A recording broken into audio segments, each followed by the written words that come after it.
Hollywood's most intimidating silence isn't the kind that comes with rage or drama. It's the kind that arrives quietly, without explanation, and never quite leaves. For over 5 decades, Harrison Ford has mastered the art of the professional freeze-out. No screaming matches, no public feuds, just a cold, calculated distance that speaks louder than any argument ever could. He doesn't burn bridges because he doesn't need to. He simply stops crossing them. And in a town where relationships are currency, Ford's ability to sever ties without a single word has become legendary. From Star Wars to Indiana Jones, from Blade Runner to The Fugitive, Ford has worked with some of the biggest names in the business. But not all of them got a second chance. Before we dive into the stories behind these frozen relationships, make sure to hit that subscribe button and turn on notifications. You don't want to miss what happens when Hollywood's most stoic icon decides you're done.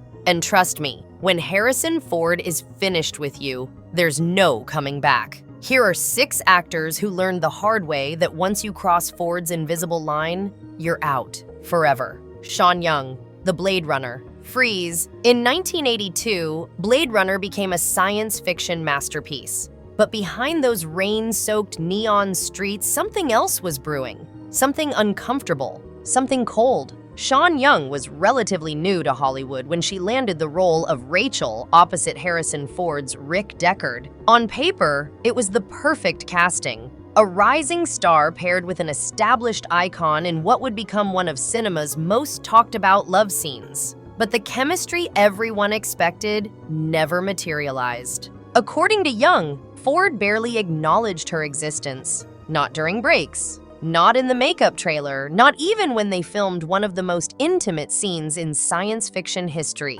She described him as distant, mechanical, completely shut off. The infamous love scene between Deckard and Rachel might look passionate on screen, but Young later revealed it was one of the most uncomfortable experiences of her career. Cold, disconnected, clinical. Years later, during interviews, Young didn't hold back. She openly discussed how difficult it was to work with Ford, describing the atmosphere on set as tense and unwelcoming. Some crew members suggested Ford wasn't happy with her casting. Others claimed he simply had no interest in engaging with her beyond what was absolutely necessary for the camera. Ford's response? Silence. Complete and total silence. Not a single comment. Not during press tours for the original film. Not when Young continued to tell her side of the story in interviews over the decades. Even when Blade Runner 2049 was announced and fans wondered if Young would return, Ford said nothing.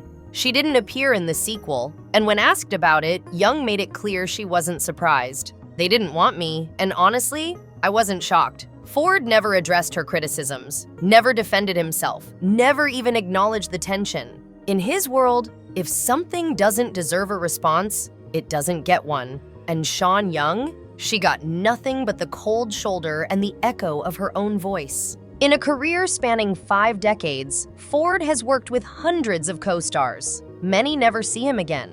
But with Sean Young, it was different. This wasn't just about moving on. This was about a freeze so complete that even decades later, the chill hasn't thawed. Ryan Gosling, territory, not legacy. When Blade Runner 2049 was announced, the internet exploded with excitement. Ryan Gosling, one of the most respected actors of his generation, was stepping into Ford's world. It was supposed to be a passing of the torch, a beautiful moment where old Hollywood met new. But Harrison Ford doesn't do torches, and he certainly doesn't share his territory. On the surface, everything looked fine. 2 stoic performers, 2 intense, layered characters, 1 legendary franchise. But anyone paying attention during the press tour could feel it. The awkwardness, the tension, the way Gosling leaned in while Ford leaned back. Gosling, ever the charming professional, tried to play it off. He joked about being punched in the face during filming. He laughed about Ford's grumpy persona. But Ford didn't laugh. Not once. He walked into my fist, Ford said flatly during one interview. That was the tone. Gosling talked. Ford tolerated. Crew members on set described the dynamic as icy, not hostile, but not friendly either. Ford wasn't interested in mentoring Gosling. He wasn't interested in bonding. He showed up, did the work, and left. Every handshake looked stiff. Every photo op had Gosling trying to connect while Ford maintained his distance. One behind-the-scenes source said Ford made it abundantly clear. This was his world. Gosling was just visiting. Even Gosling picked up on it. In one interview, he admitted that Ford has a way of keeping you in check. He doesn't fake anything. If he doesn't like you, you'll know. There was no blowout, no public argument, just that signature Ford freeze. Controlled, subtle, undeniable. When the film wrapped, Gosling did the promotional circuit. Ford praised the movie, nodded politely, and made no mention of working together again. They haven't shared a frame since, and they probably never will, because in Harrison Ford's orbit, there are no second chances for bad chemistry. Just a quiet, almost invisible rejection. He doesn't need to storm out.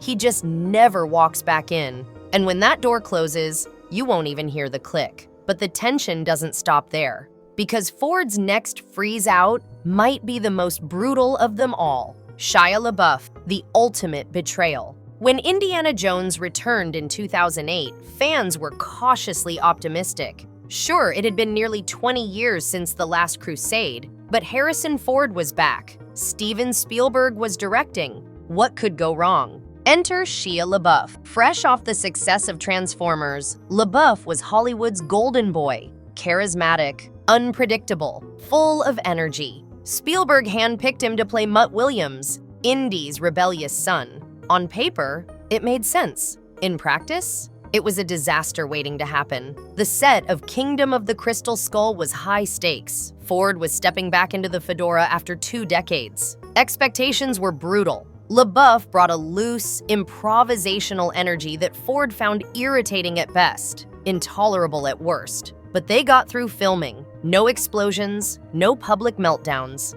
Then came the press tour. LaBeouf, in what can only be described as career self-destruction, openly criticized the film. He trashed the script. He trashed the direction. He even trashed his own performance. "I feel like I dropped the ball on the legacy that people loved," he said publicly. Ford heard every word, and he responded in the most Harrison Ford way possible. "I think he was an idiot," Ford told Details magazine. "As an actor, I think it's my obligation to support the film without making a complete rear end of myself. Minimal words, maximum impact. That was it. The line was drawn. The door was closed."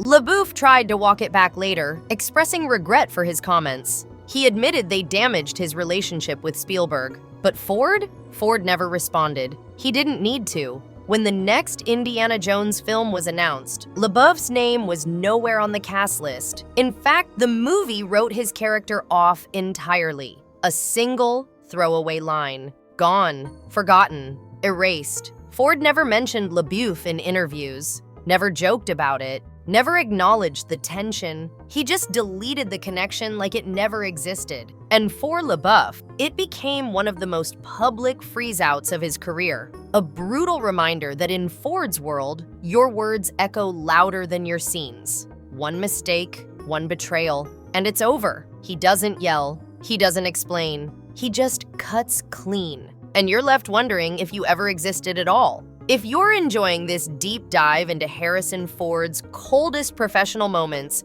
don't forget to drop a like on this video and share your thoughts in the comments below. Who do you think deserved the freeze-out? Let us know. Alec Baldwin, the silent replacement. There was no fight, no angry phone call, no dramatic confrontation. Just one of the coldest, most calculated replacements in modern cinema history. Alec Baldwin originated the role of Jack Ryan in The Hunt for Red October. He was sharp, intense, believable. The film was a hit. Critics loved it. Audiences loved it. And Baldwin was ready to return for the sequel, Patriot Games. Only he didn't. When cameras rolled again, Baldwin was out, Harrison Ford was in. Just like that. Baldwin insists it wasn't a creative decision. It wasn't about scheduling conflicts. It was about being pushed out quietly, politely, and ruthlessly. In his memoir, Baldwin recalls the moment with surgical bitterness. "Ford was already waiting in the wings," he wrote, "backdoor meetings. Negotiations happening behind the scenes while Baldwin was still talking to producers. No warning, no handshake, just a swift, clean exit." Baldwin claims the studio gave him an ultimatum: sign immediately or lose the part. He hesitated.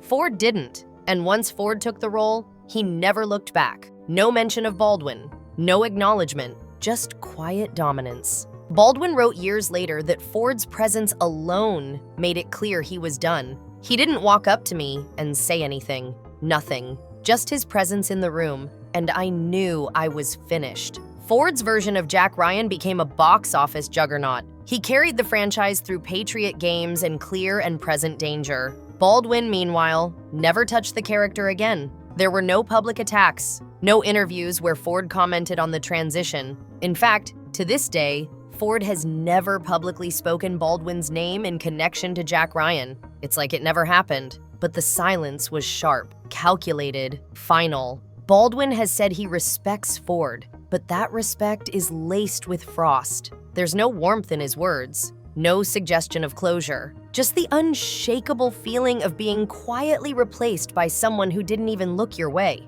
Ford's take on Jack Ryan was bigger, more muscular, a shift in tone that suited the era. And behind that shift was a statement. Some roles aren't shared, they're taken. Harrison Ford didn't outact Alec Baldwin, he outlasted him. And for Baldwin, that quiet exile was louder than any scene he ever shot. Sean Connery, two legends, zero connection. They were supposed to be father and son, and on screen, they were. In Indiana Jones and The Last Crusade, Harrison Ford and Sean Connery had undeniable chemistry, witty, sharp, filled with dry affection and playful jabs. But when the cameras stopped rolling, something else lingered, something stiff, formal, and never quite friendly. Connery came into the production with legendary status, Bond royalty, a cinematic icon in his own right. Ford, though wildly successful, still played the everyman, the grounded action hero. Two different energies, two different approaches, and neither one liked to share the spotlight. According to crew accounts, their working relationship was professional but not warm. They didn't hang out after takes, didn't trade stories, didn't joke around. They showed up, hit their marks, and left. It was Ford's set, but Connery never acted like a guest. In one behind-the-scenes interview, Connery said Harrison works like a machine.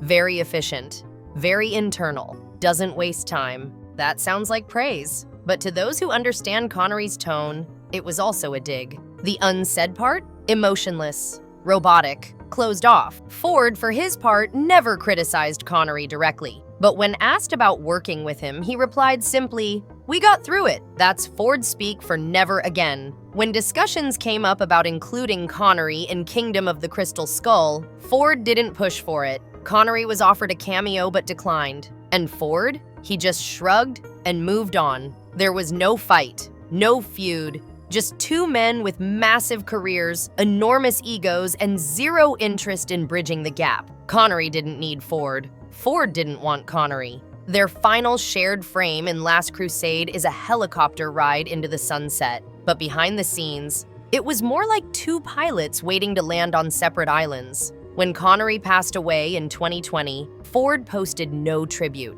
no quote, no mention, just silence. Because sometimes, even legends don't leave space in each other's lives. They just exit the frame and keep walking. And Ford, as always, walked alone. Tommy Lee Jones, the professional stalemate. Harrison Ford and Tommy Lee Jones had one of the most compelling on-screen dynamics of the 90s in The Fugitive. Ford drove the emotional core as Dr. Richard Kimball, a man wrongly accused and on the run.